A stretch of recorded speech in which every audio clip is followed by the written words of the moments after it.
Good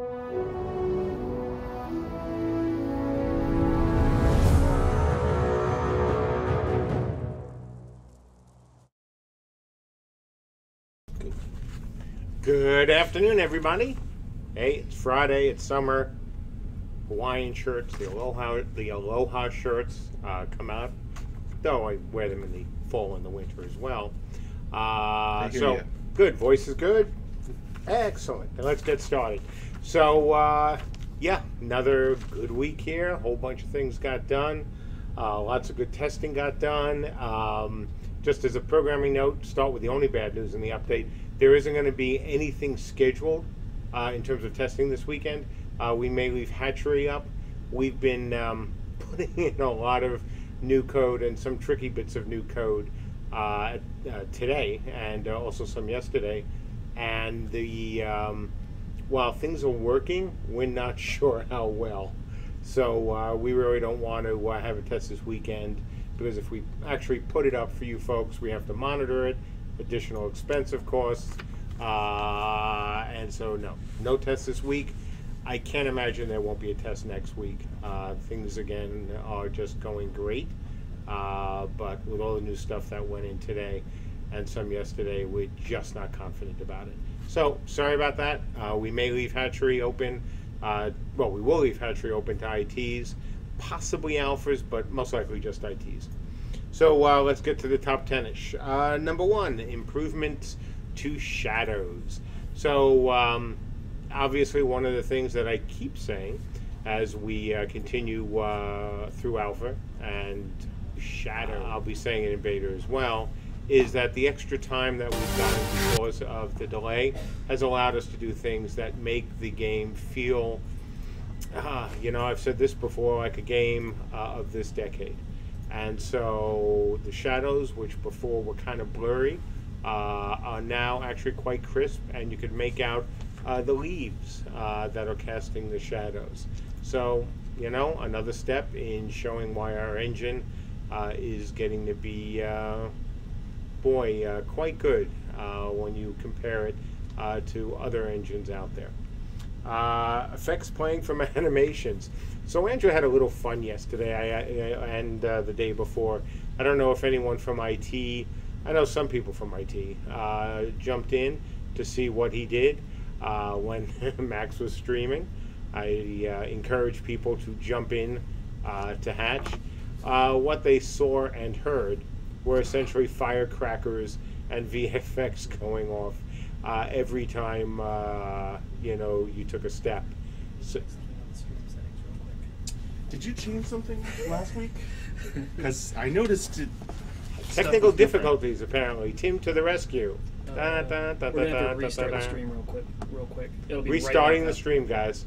seconds, and then do a mic check. We are back on. 30 seconds. Okay, hey folks, since now we've restarted, tell me when you can hear me.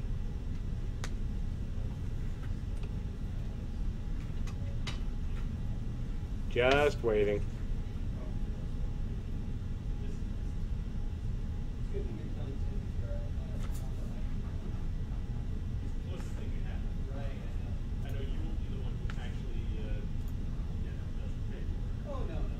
Still waiting. Loud and clear. Okay, excellent. So, like I was saying, so Andrew had some fun. What he added was the ability to add effects, whether sound effects or visual effects, to various frames, any frame of the animation. So, as you might have seen, or as you can see now on Hatchery, and we'll see more of from now until this game goes live and beyond, the animation system has now been expanded so we can attach sound effects as well as VFX anywhere within an animation that we want. So once again, this all goes to making the game feel, gosh, more alive, more modern, more fun, and again, makes our tech that much better. Number 3, seamless zone transitions, part whatever we're up to. Colin has added even more tech to the seamless zone transitions. This involves automatic generation of the markers that we use to allow people to move between the various zones or servers, and servers again with an S, not small s. So yeah, another good piece of tech, because that's actually his job, giving us really great tech, especially when it comes to this. Item stacking, number 4. So you guys and gals heard in one of our previous updates how we were going to try to make your lives easier, especially, this is my fault, a crafting system where quality actually of different items matter. And so we didn't want you guys and gals to have to manage huge, ever-growing bags with tons of little, oh look, there's one of, there's a bit of ore that's quality 5, or iron ore that's quality 5. Oh, there's a 7, there's a 9. And for you crafters, it would have been a nightmare. So, Christina has been working on that and adding the ability, of course, to stack things automatically.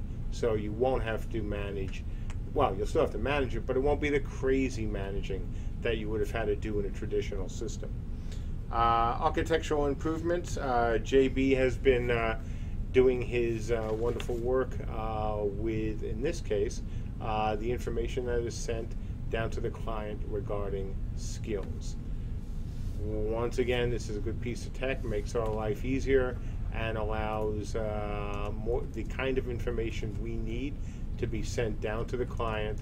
So whether we can change, or we can update and change our UI to handle it, or when we give you the ability to do so, you can do the same. Next, number 6, one-handed weapon combination tests. So yeah, we keep talking about how complicated some of the systems, and you folks are doing that as well, how complicated some of the systems are. Yes, of course, it's an ability crafting system. Things are a little bit more, or a lot more complex. When you look at the animation burden that would have been put on the team to deliver all these combinations, it would have been really tough. One of the things that Andrew's been working on and has just went in is a way to make all the animators, all 2 of them, life easier. So that is in. It's working really nicely so far, and we'll see what happens over the next few weeks. Number 7, animations. So Scott's gone back, lessons learned from what Sandra has been doing and what he has been doing as well on the Great Axe, to revisit the two-handed animations. You did it. There we go. So yeah, so that's gone in. Number 8, the ability component VFX and SFX art. So what has been happening is, you see whether it's our game, other games, how SFX and VFX have to work together. So Mike and DB have been doing that, because after all, if a firecracker goes off and you hear the sound of a fish, probably not going to be something you guys like. So they're working. This is something that Ben is also involved in as well, because all this has to be coordinated, of course, for the ability system. So that is moving along nicely. Number 9, portal statues. So we finished the modeling phase on the Arthurian and Viking portal statues. So that, I don't know if you guys have seen anything we've done with this so far, but they're looking pretty cool.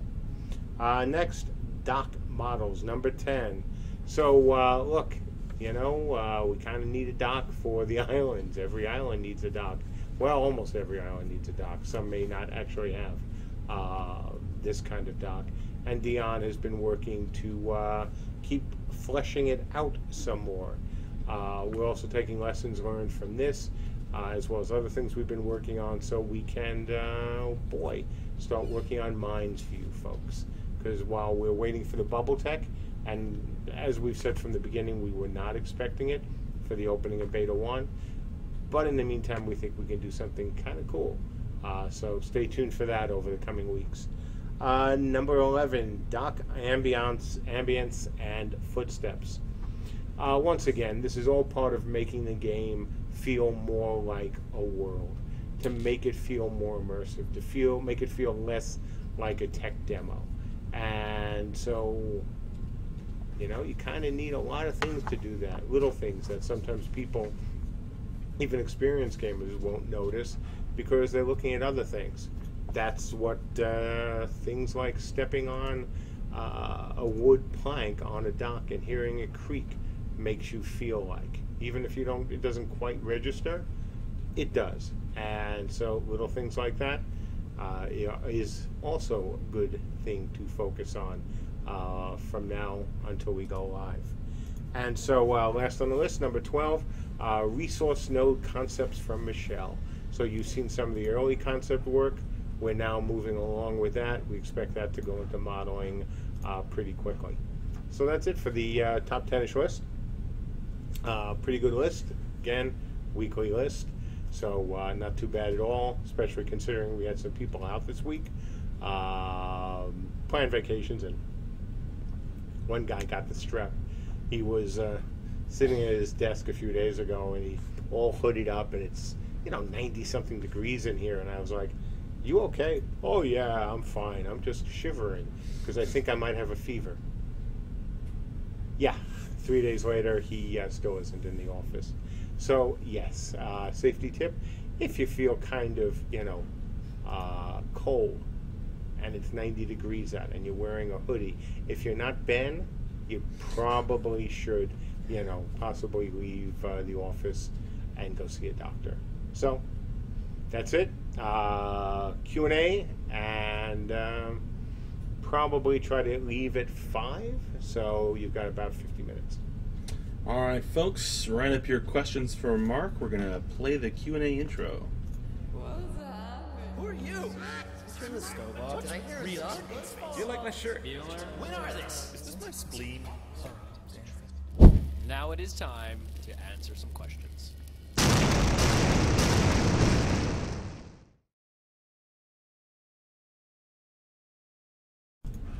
All right.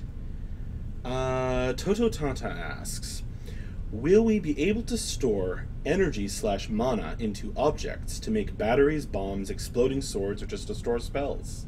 Sure. The storage of blood power or other things will absolutely be in the game. It's something that's important. It's something that's necessary for various aspects, actually, of the game. So, yes, that will 100% guaranteed be part of the game. Spike Druid asks, can you share what's important about the enemy portrait we can see in the UI pictures? Well, right now, not a lot. Going forward, of course, it's going to be very important. We've talked about how we want the portrait to show effects, to show what's going on with that person. We've talked about whether, JB had a great post on Reddit about the UI. It's going to be something that at least, certainly for Beta 1 and most of betas, it is going to be something that we're going to play around with, work with, and see if it fits in. And then how it fits in is obviously equally important. We've said this from the beginning, things like healer vision or other spells that players can use to give other players a better idea of what's going on with the character. The UI that we've shown you. And obviously this has generated a few conversations, we'll just say that, call them that, on the forums. It's also generated, believe it or not, a couple of refunds. I mean, come on, folks. Getting upset because we show a UI while we're still in alpha? Give us a chance. This is something that we're going to continue to iterate on. We'll yank it out if it's, no fun. We'll yank it out if it's, too complicated. We've said right from the beginning that, overcomplicated UIs is not something that we want, but it is something that is necessary, at least during Beta 1. And boy, I can't say this enough, certainly, well, I really can't say it enough on the forums. We need you folks to watch what's going on in the game, to test things out, to be able to give us information. And whether it's a complicated or an overcomplicated UI, whether it's other data we're going to be sending you, we need you to tell us when things aren't working. We need you to have the ability, for example, to send us a Fraps where it actually looks good. And, you know, we can look at it and go, oh yeah, let's watch what's going on with that character. Let's watch what's going on in that character without guessing, without trying to figure out. So when the person sent this email that said, I was fighting this guy and it doesn't seem right, that we have the information there that we can see right in front of us, as opposed to, I don't know, something just went wrong during the fight. I couldn't tell, but maybe my debuffs weren't working on him, or my buffs were ending too quickly. You don't know what kind of a drag that is on a development team. This happened during Dark Ages, happened during War. This happened, I think, in every game that developers have made, where they've actually sought feedback and information from their players.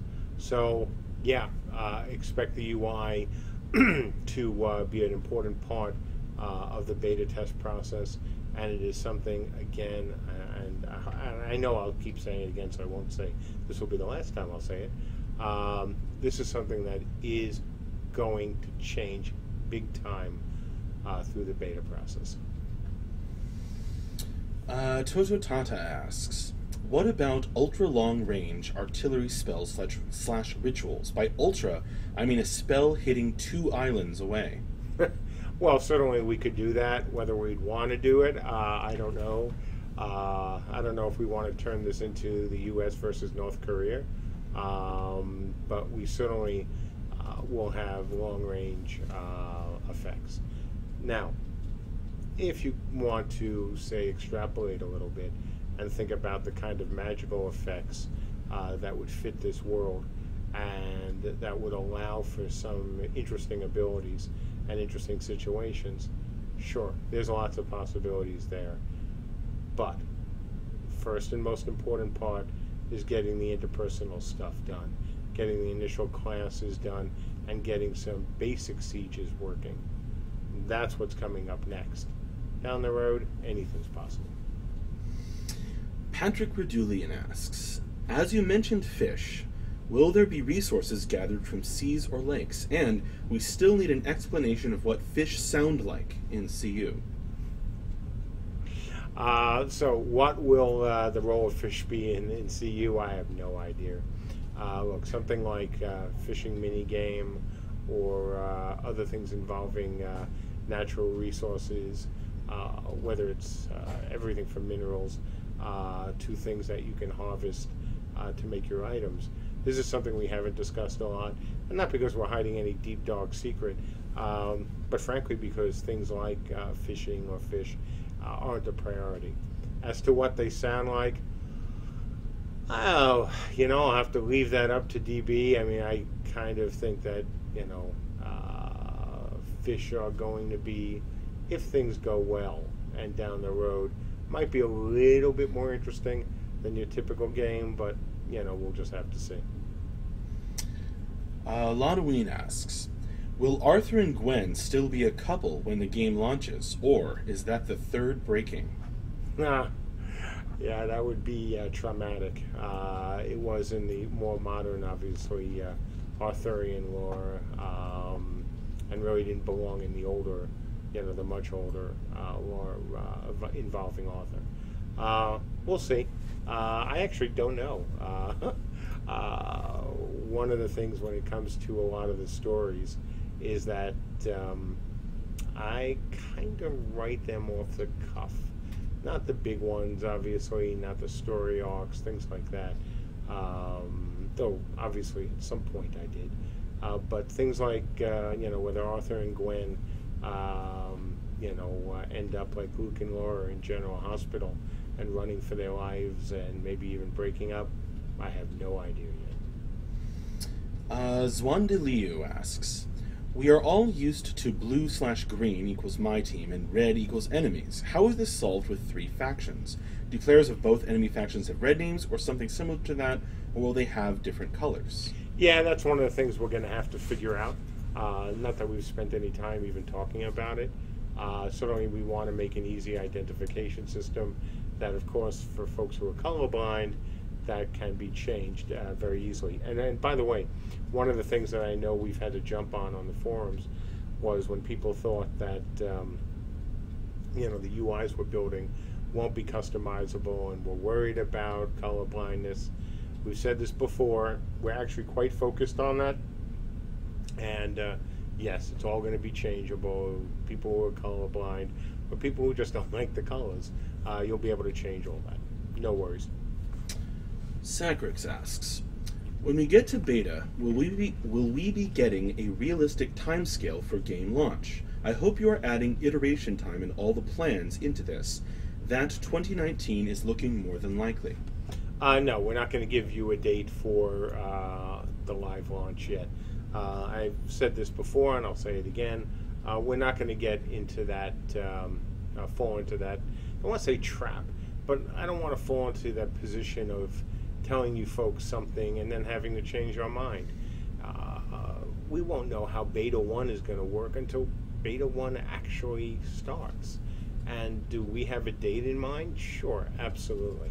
But the moment I put it out there, that's going to end up biting us in the ass, one way or the other. Either people will say, oh, you'll never make it, it's too long, or people will say, you won't make it, it's too short. And it'll just be conversation after conversation. That, at this point, isn't helpful. The only thing that's helpful is getting into beta, and then, as we move into the next stage of beta, then we'll be able to be a lot closer to putting out a date. The bottom line is, if folks have waited this long, they might as well wait to see how things come out. It's not costing you anything. All it is costing us money and me money, quite frankly. You know, we're trying to still create a great game for you folks. We're not going to rush it out. We're going to give you things to do. We're going to make beta, I think, a lot more fun than some of you might expect. And then we'll see where we're at. But, you know, how many times, and it doesn't matter whether you're us, whether you're Blizzard, whether you're any game company, how many folks have actually been able to give a date this early in the beta process, in other words, not even in beta, and then be absolutely right on the release date. You know, we've seen this from games from Asia, from the US. It just doesn't matter. Get into beta. All we're going to care about then is how, not only how much fun the game is, but how well it works. Once we get through beta 1, then we can talk about at least a date for the final beta, but not for live. Arcane Cloister asks, are crafters in yet? No, we've said from the beginning that a separate crafter class is not planned for the opening of beta 1. Is there a chance that it could go in during beta and beta 1? Absolutely. It is not something that was ever planned, you know, for the opening of beta 1. We want everyone to craft. We want to get as much time in the system as possible. We want to make it as easy as possible for you folks to craft and to, you know, test the core systems for crafting. Odilvik asks, from Bad Lunar Rising, if Vikings are supposed to be ram you, slam you, arts are going to be hold you, fold you, and TDD are supposed to be spin you, win you, and the game is designed to minimize Zerg, will this not somewhat hinder the TDD? Are they not in some ways being forced to fight in a Zergish type way? Oh, I don't think so. Look, anyone can Zerg. I mean, you know, it's like Ratatouille, right? Anyone can cook. If you take, you know, if you go back to good old Dark Age of Camelot, I'm sure everyone remembers what a whole bunch of Lurkeens did. So, yeah, I think that certainly there are some realms that might have some advantages Zerging, but any realm can Zerg. Will it hinder, you know, the way we're doing things? Will it hinder us either in helping to slow down or discourage the Zerg? No. Will it mean that the TDD have to Zerg? No, not at all. If I thought that, I would change the design of the game.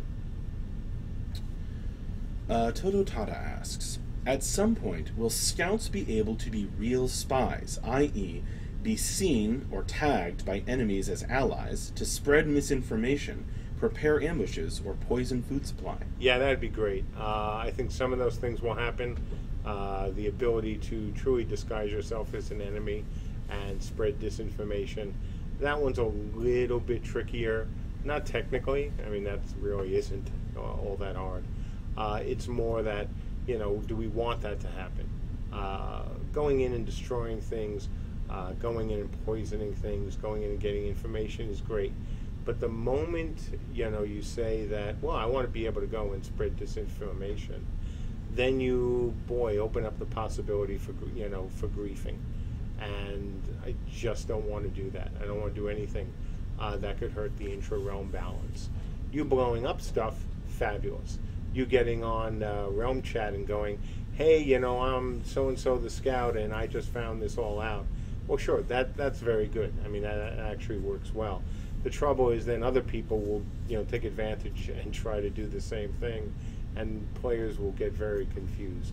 They won't know, frankly, if, the person who, was putting out that information was a spy, and then they'll be even less trusting of messages that, other players will say in the game. So, not a big fan of that, unfortunately. Gwalch asks, do you think with the overall delay, you will be able to launch with more, or preferably all, classes? Yeah, that's been asked a lot. I can't, I really don't want to say what I'm thinking. And it's not bad. It's just, I know it's going to come back to haunt me. So, look, you've seen what we're willing to do when we're delayed. You've seen how we're putting effort into making the game look better than it absolutely would have looked last year. This isn't any, exaggeration. All you have to do is go back and look at the screenshots. And then you just look at the user stories and you see how much the game has changed visually, how much it's changing now. So, we are so willing to take advantage of this delay to make it a better game for you folks that I cannot imagine a situation where, as we move through beta, if things are going very well, that I wouldn't look at bringing in some of the classes, ahead of schedule, as long as, of course, it doesn't delay beta. And that's actually really easy to do, because you can always just disable the classes. So, look, I don't want to promise, because I know that, one way or the other, that'll come back to haunt me. But just look at our past behavior. Look at the things we've done. Look at, again, how much better the game looks today than it did, a year ago. And keep in mind that that's just going to continue. Kick Assassins asks, did I hear the ability crafting system is being rethought? No, that was last year. Not sure where you get that idea from. No, ability system not being rethought at all. Maybe you're thinking that when I have said things like, oh, the body part system, if it doesn't work, we're willing to change it. If you're thinking of that, know that, yeah, I've said that and hold 100% true to that. I stay 100% true to that.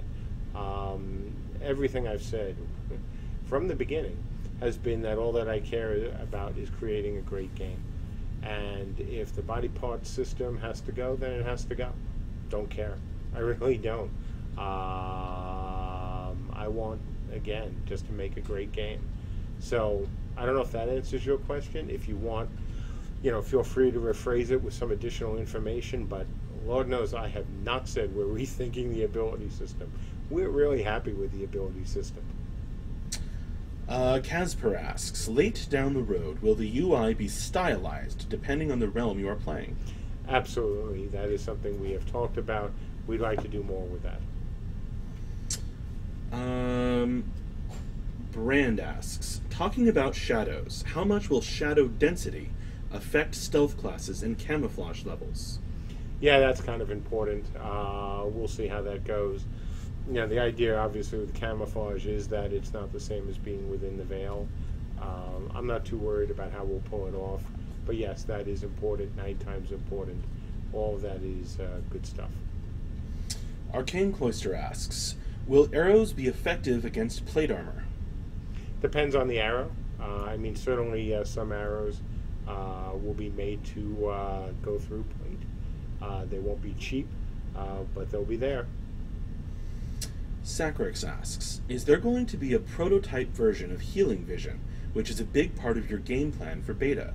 How do you plan to give body parts / healing a fair shake without a massive counterpart to it? Well, I don't Counterpart know. of it. Yeah, I don't know where you've seen that we said that Healer Vision was going to be an important part of Beta 1. It says for beta. Okay. In the question. Yeah, so let's just deal with Beta 1. You know, obviously Healer Vision is something that we talked about, we still believe in, but it wouldn't fit with the current UI, meaning that if Healer Vision is supposed to be something that's more informative, more useful, but a little bit less, I don't want to say accurate, but information isn't as easy to get off it as you would, of course, with the system we have now, then putting it in Beta 1 would be a mistake. So, yeah, I mean, expect to see it during Beta, but not during Beta 1. Kick Assassins asks, can we get high-quality audiobooks for the stories? I would love to listen while I am working. It's an interesting idea. I hadn't really thought about it. I'll have to think about it. Good question. Patrick asks, what's the development status on Guild Tech? Will we be able to form alliances? Will there be benefits other than communication, such as alliance halls and rewards, etc.? Oh yeah, absolutely. This is something that we've said from the beginning is important.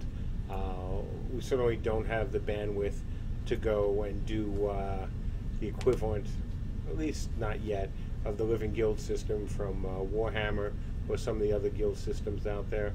But I think what we will have will be pretty cool. Toto Tata asks, can giants use enemy midgets as weapons, and will it have some synergies with the air system? Yeah, that'd be lovely, right? Hey, pick somebody up and swing the Lucapan. Short term, no. The answer is no. Would that be cool in the future? Yeah, but yeah, for now, no.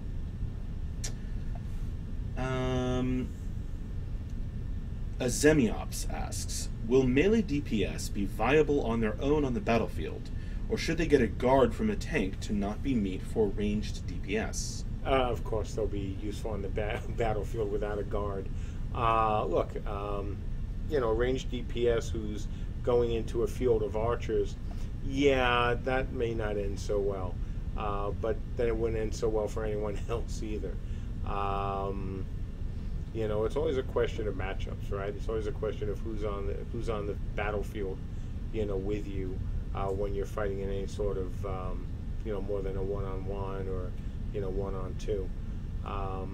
The big difference here, and this goes back to the whole concept of the game, is the horizontal versus vertical, system. You're not going to be one-shotted. We've talked about this right from the beginning. So, whether you're a melee DPS, whether you're a ranged DPS, whether you're any kind of class, for the most part, you're going to have a chance in a fight. Now, if the players are really smart, if they're a ranged DPS versus a melee DPS, and the ranged DPS are, really know what they're doing, are you going to have a chance to kill them? Yes. Is it going to be harder? Absolutely. Absolutely. But keep in mind when you're thinking about typical ranged DPS games, our archery doesn't work like other games' archery. These are not auto-track, missiles. Archers won't be. In some ways, archers are going to be more powerful than in other games. In other ways, they're going to be weaker. So it's going to be an interesting dynamic to see how that works out. I think it's going to work out really well, but we'll have to see. Kick Assassins has a clarification of the ability crafting question. Earlier in the stream, you mentioned something about how so many variables towards abilities would be a ton of work. I was just wondering what that was about. Oh, that was, we were talking about animations and effects and all that. No, nothing's changed. Absolutely nothing. We like the variety that the ability crafting system gives us.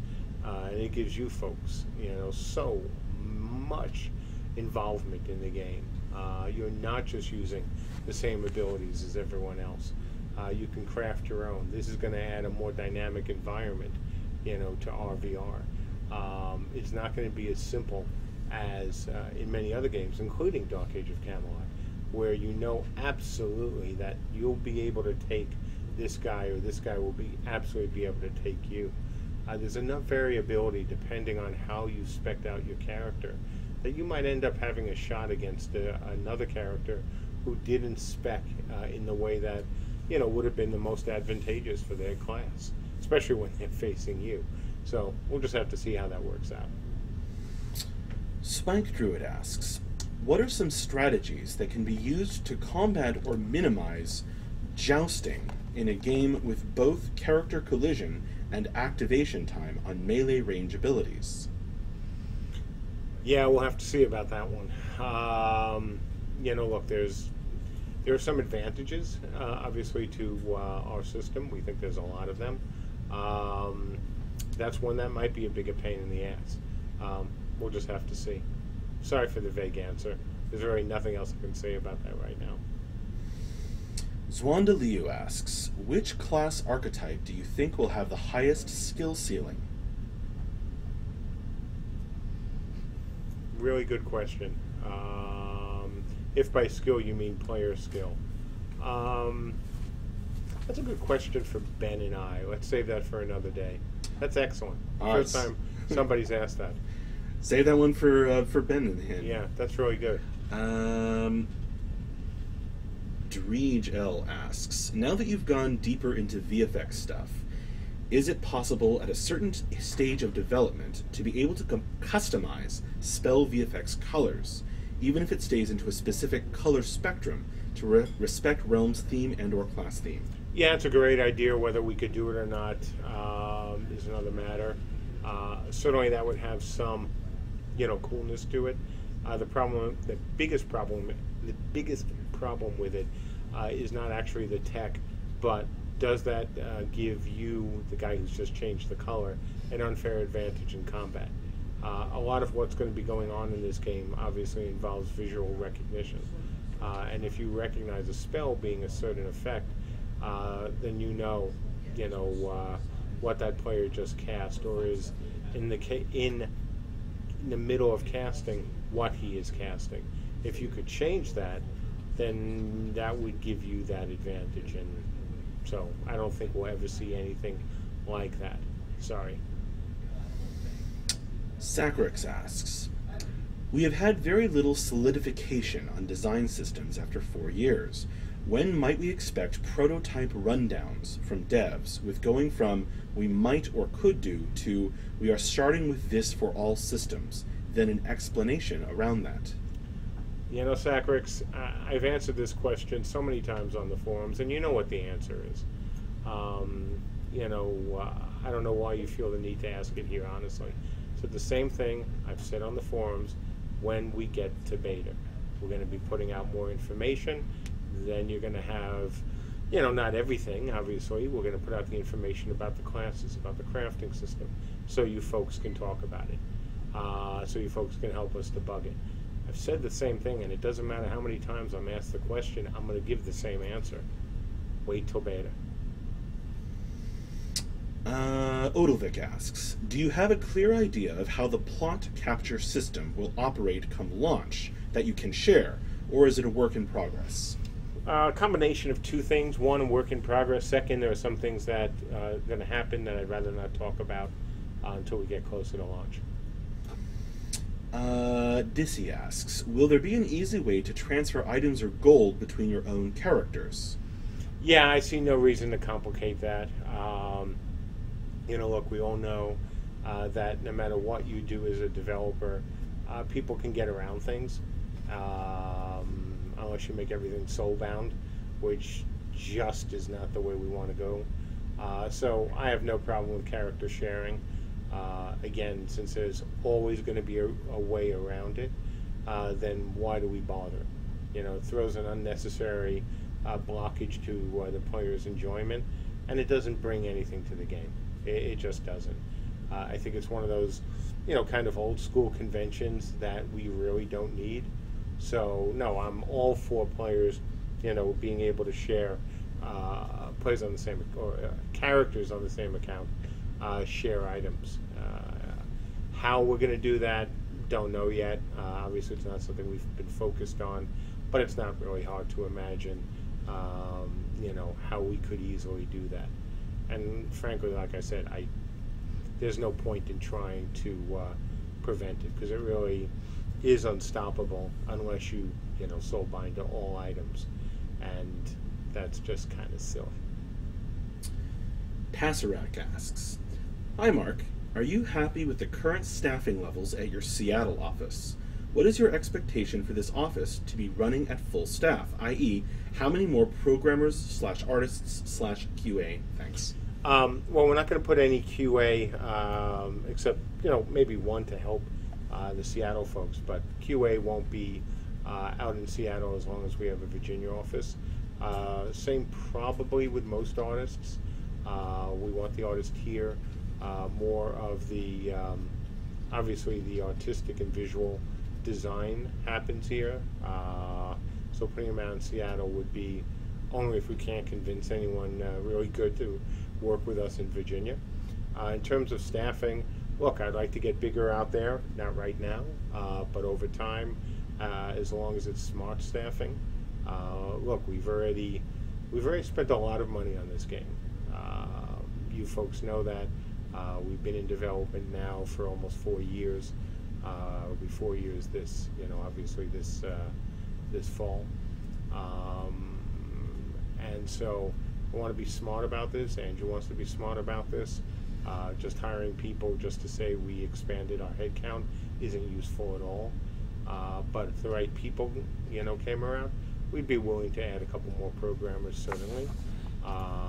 But it's not something that is a priority for us anymore. We have a great team out in Seattle. They're all just kicking ass. We're really happy with them. So yeah, we're good. It's so nice to be able to say that.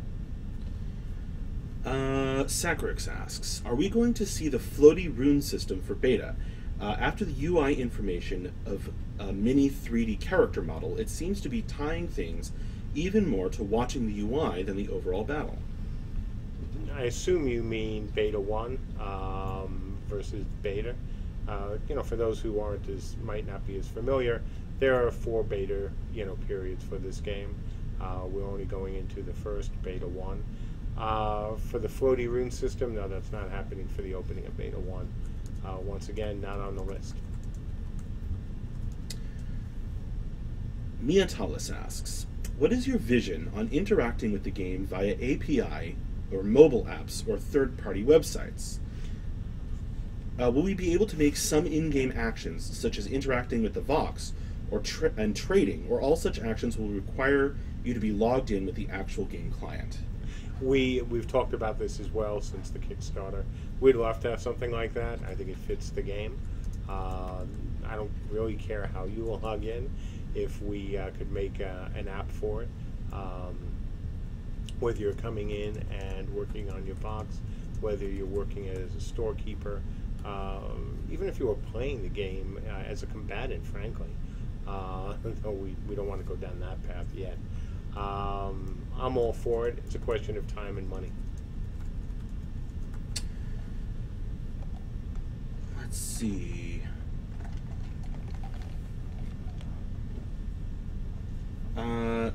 Opacity asks, "Will there be some ability to customize characters with dyes and whatnot?"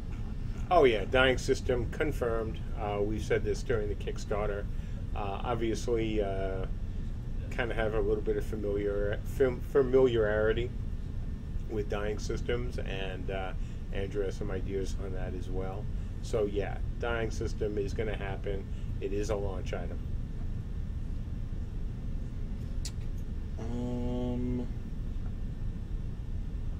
Leveline, I don't think I understand your question. Try rephrasing it, and I'll come back to it. Odilvik asks, given the long-term progression system that will slowly improve characters over time, will there also be stronger but temporary weekly rewards based on character performance? Maybe, depending on what you mean by weekly rewards. Certainly you have the realm rewards that the king is giving you all the time, so I'm not quite sure what you mean, but rephrase the question if you like. Patrick Rodolfian asks, will there be anything like class storylines to follow, like class-specific epic quests in Daeok? If so, possibly tied to realm progress, or maybe even different for each race class combination. That'd be something that I'd love to do. Obviously, we did have it in Dark Age. I'm a believer in that. I think there are things that we can bring to the table in a pure RVR game that is very interesting for the classes, but it's not a promised feature, mainly because of time and budget. Brand asks, are there any plans on providing travel means to further areas of the map or other islands that are not fast travel, such as risking a run through the depths to come out on an enemy-controlled island? Or is that still considered a fast travel in your eyes? Well, remember I said that there's no instant, for the live game, we're looking at almost no instant travel. The only exception, is, as I have said before, is that there might be some instant travel if we wanted to add some, depending on how large the safe cities got.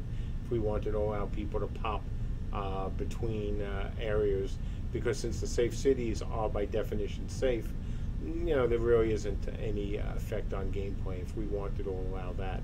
In terms of faster travel, I've also said from the beginning there will be forms of faster travel. Whether it's you look at classes that are more oriented to speed, you look at roads, you look at other things we've talked about. So yeah, those will absolutely be in the game. Lev Villine asks, I know CU will be all about RVR, and I want to be a crafter, and secondarily any other character. How easy will it be to run an active class like that, non-crafter, compared to any other combo?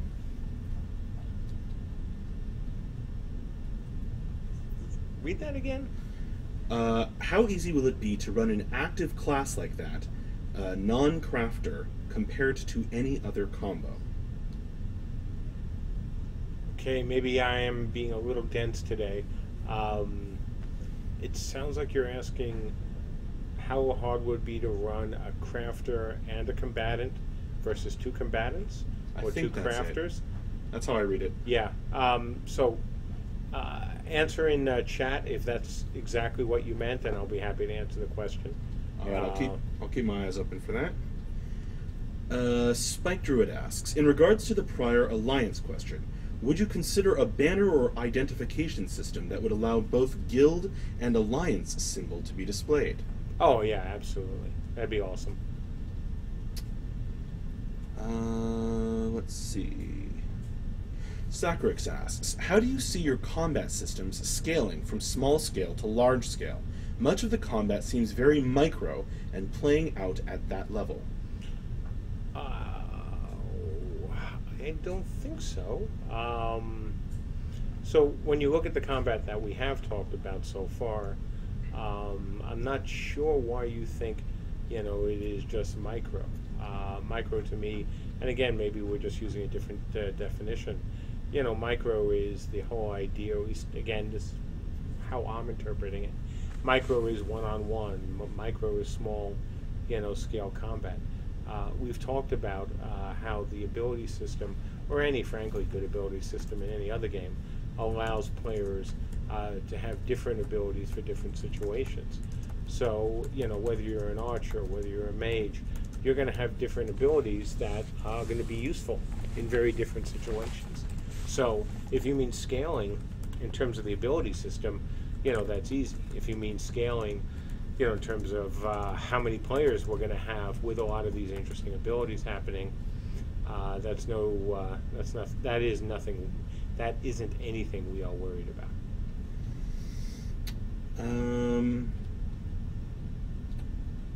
It's Z's asks, honest question, are we worried about running out of money and having an incomplete game? Okay, 2 questions then. So no, because I'm not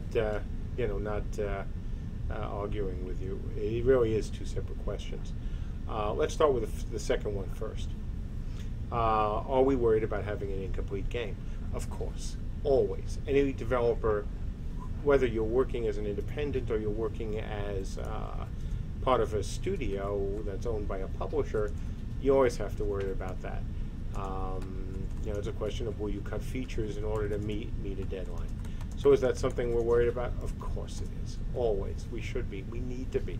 We got to keep our eye on what we're doing, or we'll end up in a situation where we forgot about this, and then it has to be cut because we don't want to wait, 3 months, 6 months to get something in. So yeah, we need to be worried. That was one of the things that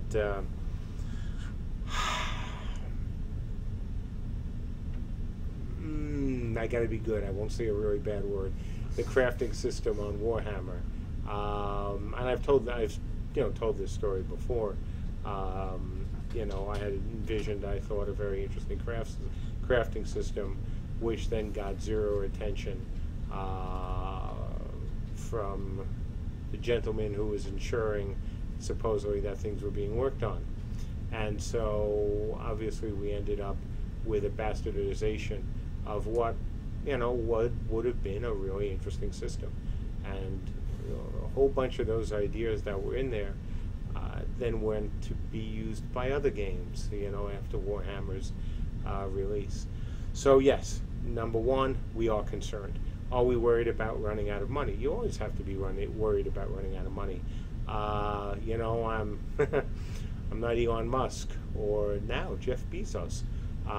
So I neither have the ability to go to the government and go, hey, bail me out, or just open my wallet and just take out, a check for $1 billion. So that's always something that, we have to be worried about. I'm using a lot of my own money to make this game. And if, we flop, then, myself and my family will pay the price for it.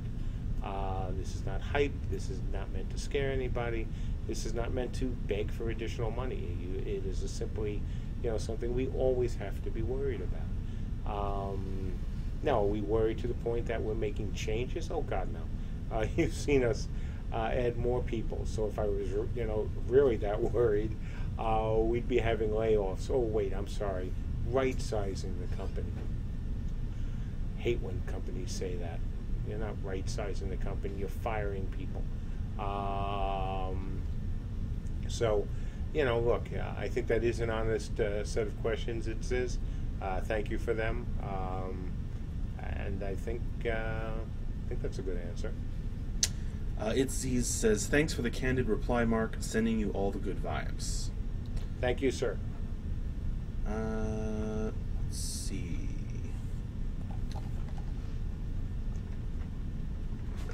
Opacity X says, I love you, Mark. I know this game will be awesome. Longtime Daok player. Well, we're working on it. Look, we've got a great bunch of guys and gals. I mean, we really do. You've seen how hard they work. You've seen the quality of their work. We went through tough times. The last year plus have sucked. They've sucked the big one. They've sucked. You just pick the phrase. It's been awful. We had to do something I wish to God we hadn't had to do. But we've come out of it stronger. And that's not, hey, we've come out of it stronger, guys. Get with the hype. You folks have seen it. You're seeing it almost. I was about to say you see it every week now, but actually we're not having a test this week. But you're seeing it almost every week, or you're seeing it in Sotomayor on Hatchery. You've seen how much better looking the game is, than it was a year ago. You've seen the new functionality that's in the animation system. You've seen the new functionality in the ability system. You've seen things that you weren't seeing last year, and you weren't going to see last year when we went into beta. So, do I have any doubt this game is going to be great? No, not really. Do I have any doubt it's going to be great in the time frame I would like it to be, sure, I'd like it, of course, to come out sooner. But, you know, the one thing I'm not looking to do is sell you folks out. We still haven't gone to a publisher and say, hey, we want some money, and yeah, you can have these rights. We haven't done it. We've resisted any, and there certainly have been asks, you know, requests for that. We're just not going to do it. I made a deal with you folks, and I'm trying to honor the deal to the best of my ability. And that is what we're going to continue to do. We're going to continue to spend money. We're going to continue to work on this game. And, you know, I know by the end of the summer, you folks will have a very different opinion of where we are than where we are today. 5-minute warning? All right. 5-minute warning, folks, and I'm going to start looking for a great question to end with. Dissy asks, about zone transitions. I know it is supposed to be seamless, but will there be many zones per island, or one island in one zone? And will it be determined by the amount of players on an island to define the amount of zones in a dynamic kind of way? Great question. Really good question. No, we're not looking to break up the islands into, you know, each little, you know, small little zones. That's not the intent of the zone tech. The intent of the zone tech, obviously, is to allow not only things to seamlessly move between the zones, but to set up things like the bubbles. So when I've said that we won't have the final bubble tech in for Beta 1, well, this is part of it. We needed to have this in order to make the bubbles work. Well, I should say we didn't have to have it. We certainly could have put up with a loading screen to go into a mine or go into the depths, but we wanted to avoid that. You know, we want to make this, not only make the engine, the tech work as well as possible, but to make your experience as good as possible. And so, no, the seamless zone transitions will not mean breaking up the islands into tiny little islands so we can put more people there and say, hey, look at how many people we actually support. No, nothing like that. You know, you've seen, hopefully you've seen some of the bot tests we've done where we had an awful lot of bots in a very small space. And we're going to be having those again this summer as well. So, no, it's nothing like that. It really is for the ability to do things more like the depths, or things more like bubbles, and do it seamlessly. All right. Lodoween asks, on your stream earlier this week, just after Father's Day, you mentioned that your father was disappointed that you gave up a legal career to become a game developer. Keeping in mind how much all of us appreciate your family's contribution to the development of CU, how do you think he would feel about what you are doing now? Proud and scared, knowing my dad. You know, proud because I stuck with it. He always used to tell me he was born poor in London back in the day. His family, you know, had emigrated from Russia. And I'm going to end on this question because this is going to be a longish one. That's what I was thinking. Yeah. You know, his family had emigrated from Russia. Emigrated meaning they got kicked out. You know, they were like many other people during the time, victims of pogroms. And so they moved to England. No money.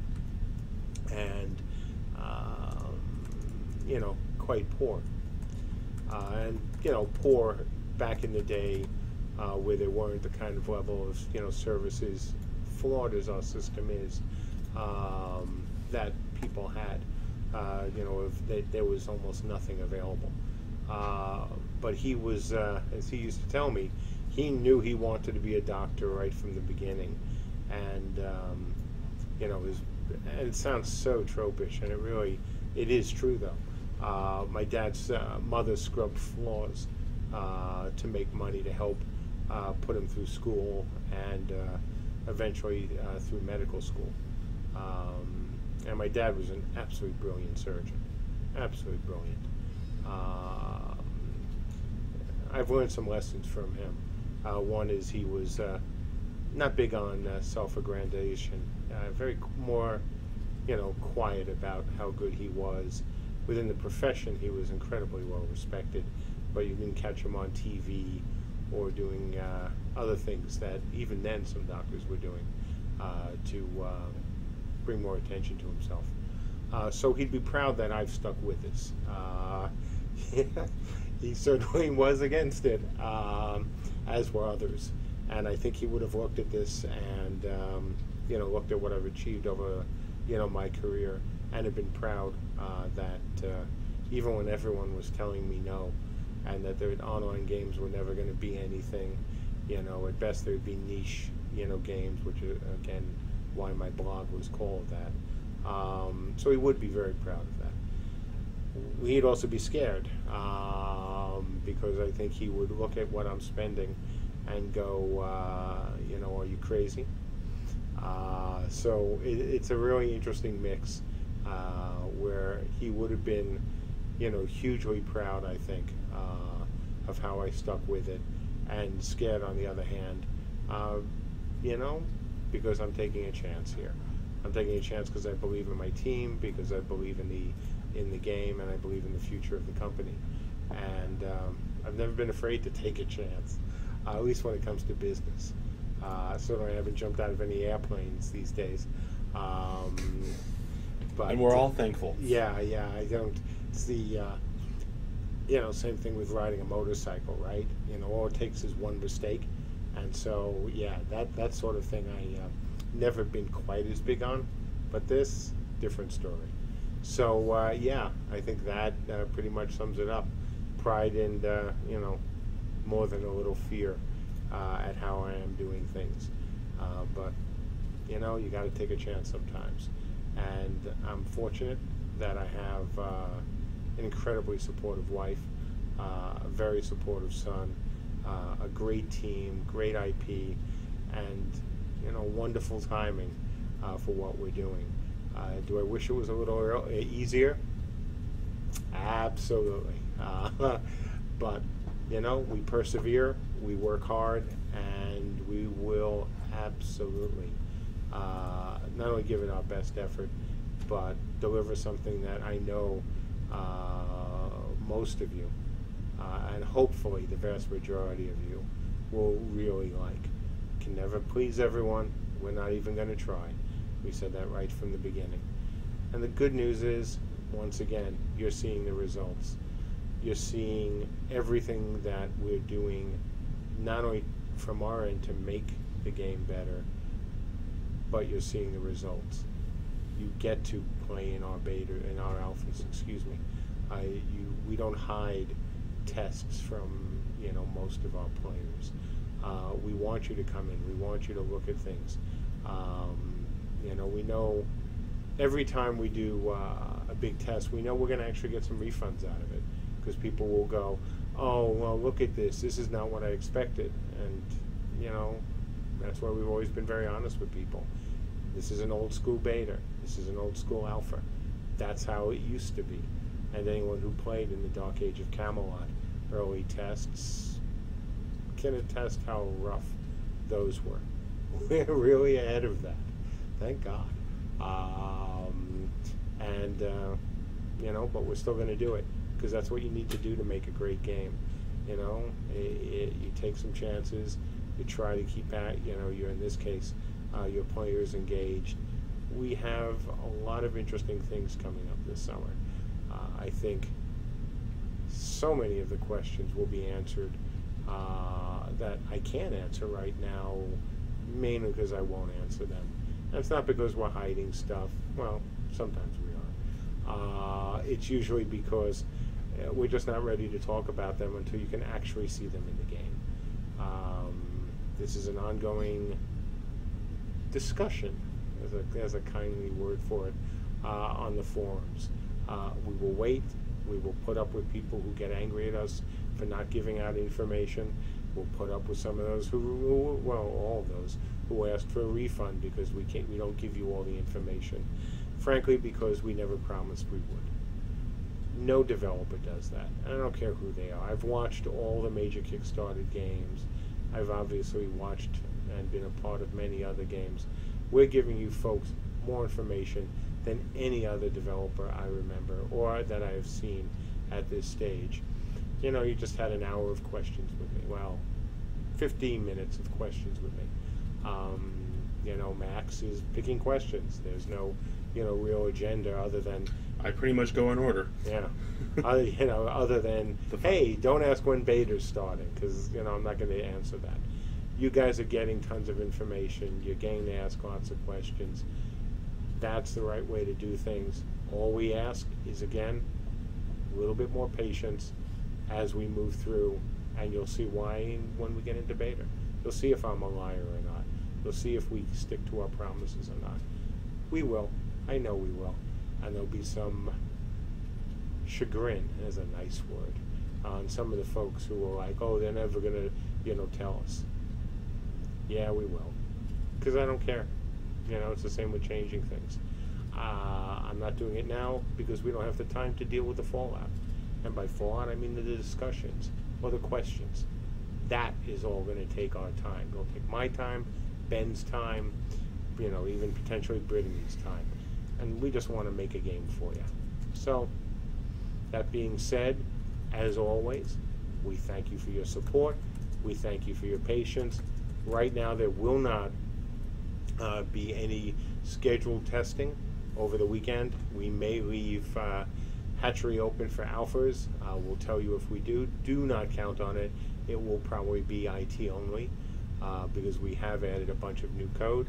The good news is, you know, look at the top 10-ish and know there's a whole bunch of other things going in as well.